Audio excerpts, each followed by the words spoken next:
يا ميناس الغرب كاع راك نسيتها، نتحداك تجي لوهران.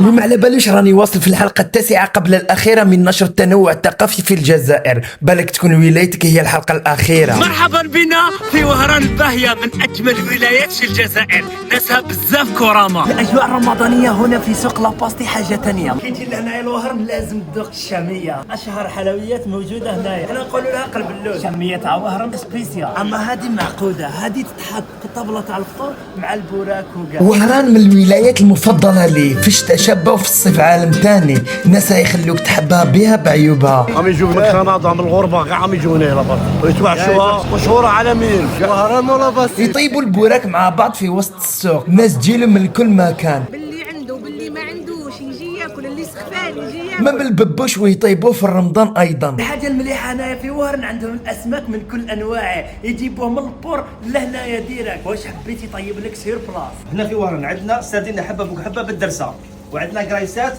دولمه مشهوره في وهران. وقت البوراك دوكا